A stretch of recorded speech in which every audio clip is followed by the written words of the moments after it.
The absolute disrespect shown on Monday Night Raw has the WWE Universe divided, and honestly, it's infuriating to watch management let this chaos continue unchecked. What happened on the 29th of September wasn't just an attack, it was a calculated assassination of respect, a brutal betrayal that crossed every line imaginable, and somehow, Triple H and the entire WWE management are acting like this is acceptable behavior in their locker room. Are we really supposed to believe that Asuka and Kairi Sane can just orchestrate a vicious ambush on two of the biggest stars in the women's division without any immediate consequences? The Kabuki Warriors didn't just cross a line, they obliterated it, and what makes this even more maddening is that Rhea Ripley and IYO SKY, two warriors who've given everything to this business, were left laying in a heap while security stood there like statues. Comment below right now if you think WWE management has completely lost control of the women's division, because this is getting ridiculous. Before we dive deeper into this absolute travesty, we have a quick request for you. We are constantly working to improve our content to earn your love and support. That's why we would truly appreciate it if you could take a moment to leave a like on this video, subscribe to the channel, and hit the bell icon so you never miss an update here on Wrestling Zone Insider. Let's break down exactly what happened on Raw, because the devil is in the details, and trust me, there are layers to this betrayal that make it even worse than it appears on the surface. Rhea Ripley and IYO SKY were scheduled for a standard backstage segment, nothing controversial, just building their momentum after weeks of dominating the division. These two have been on fire lately, dismantling every team put in front of them with surgical precision and undeniable chemistry. But the Kabuki Warriors clearly couldn't handle watching someone else succeed. The attack came out of nowhere, or did it? If you've been paying attention to the subtle storytelling over the past few weeks, there were hints, breadcrumbs left for those of us who actually analyze the product instead of just watching casually. Asuka has been giving side eyes during Ripley's promos, Kairi's been suspiciously absent from certain backstage interactions, and the tension has been building like a pressure cooker ready to explode. And explode it did, with the ferocity of a tactical nuclear strike. Who did Asuka and Kairi Sane first team up as the Kabuki Warriors against in WWE? Drop your answer in the comments below. When Asuka and Kairi emerged from the shadows like something out of a horror film, the intent was crystal clear. This wasn't about competition or establishing dominance through legitimate means. This was personal. This was visceral. Asuka, with that maniacal look in her eyes that we haven't seen since her most ruthless days in NXT, led the charge with a devastating kick that caught Rhea completely off guard. And let's be honest, when was the last time anyone caught the Eradicator off guard? That alone tells you how meticulously this ambush was planned. Kairi, meanwhile, targeted IYO SKY with a level of aggression that seemed almost contradictory to her usual persona. The pirate princess has always had that duality, adorable and deadly, but what we witnessed on Raw was pure malice. The insane elbow from the equipment cases wasn't just a signature move, it was a statement of intent. She wasn't trying to win a match, she was trying to end careers, to send a message so loud that it would reverberate through every locker room from Raw to SmackDown to NXT. The brutality of the assault cannot be overstated. Steel chairs, equipment cases, the unforgiving concrete floor of the backstage area. Every weapon available became an instrument of destruction in the hands of the Kabuki Warriors, and they wielded them with surgical precision. Rhea Ripley, one of the toughest competitors in WWE history, was reduced to a crumpled heap. IYO SKY, the high-flying genius who's redefined what's possible in women's wrestling, was left motionless. The visual alone was shocking enough to make even the most hardcore fans cringe.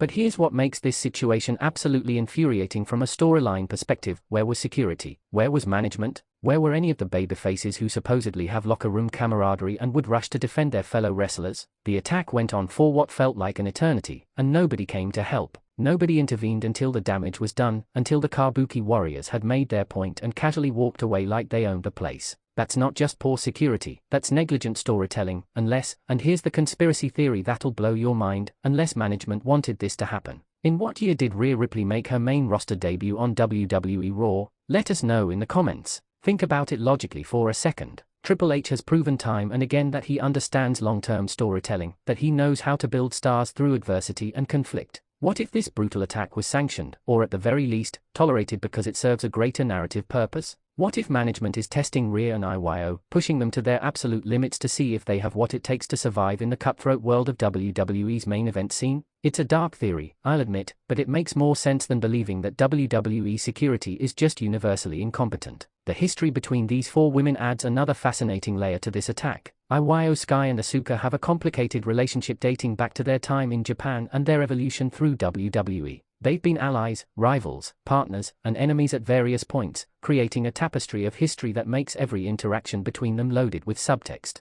When Asuka locked eyes with IYO during the attack, there was something beyond simple aggression. There was disappointment, maybe even jealousy. IYO has ascended to heights that perhaps Asuka feels should have been hers, and that resentment finally boiled over into this explosion of violence. Kairi Sane's motivations are equally complex. She's been in Asuka's shadow for much of her WWE career, always the Robin to Asuka's Batman, the sidekick rather than the star. But in recent months, we've seen glimpses of something darker in Kairi, a frustration with her position in the hierarchy, a desire to be recognized as more than just the cute pirate who does cool moves. Targeting IYO, someone who successfully made the transition from partner to single star to champion, feels like Kairi lashing out at what she wishes she could be. And then there's Rhea Ripley, the Eradicator, the Nightmare, the absolute force of nature who steamrolled through every obstacle in her path. For the Kabuki Warriors to target her specifically shows either incredible courage or complete insanity, possibly both. Rhea has made a career out of destroying anyone who challenges her, and the Kabuki Warriors just signed up for a war they might not be prepared to win.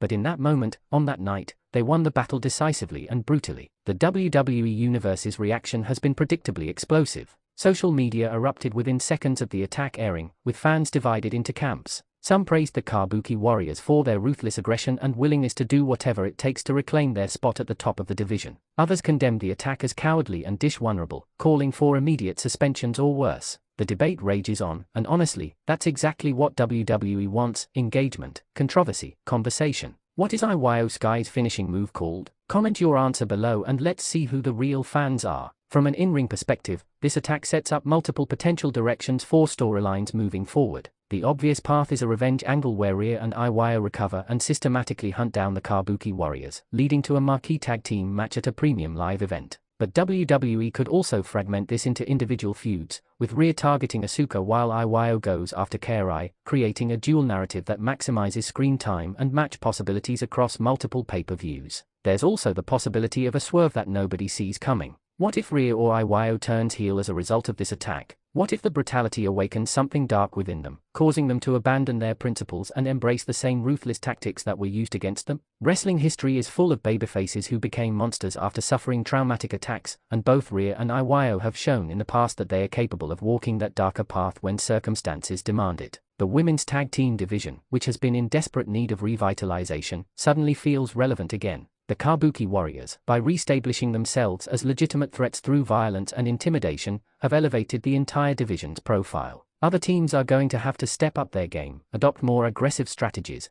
and prove they can hang with this new level of intensity. It's social Darwinism applied to professional wrestling: adapt or perish. Behind the scenes, you have to wonder what the locker room reaction to this was. WWE's women's division has always prided itself on being a sisterhood, a collective that supports each other even when competing against one another. This attack threatens that unity, forcing every woman on the roster to choose sides or at least decide how they feel about such tactics being employed. Will we see other heels emboldened to use similar strategies? Will babyfaces form alliances to protect themselves from potential ambushes? The ripple effects could reshape the entire women's division for months to come. Let's also address the elephant in the room. The physicality of this attack was next level for WWE television. We've become somewhat desensitized to violence in professional wrestling, but there was something about the deliberate, methodical nature of this beatdown that felt different, more real, more personal. The camera work, the sound design, the selling from all four women involved, everything combined to create a moment that felt genuinely shocking in an era where it's increasingly difficult to shock the audience. The timing of this attack is also worth analyzing.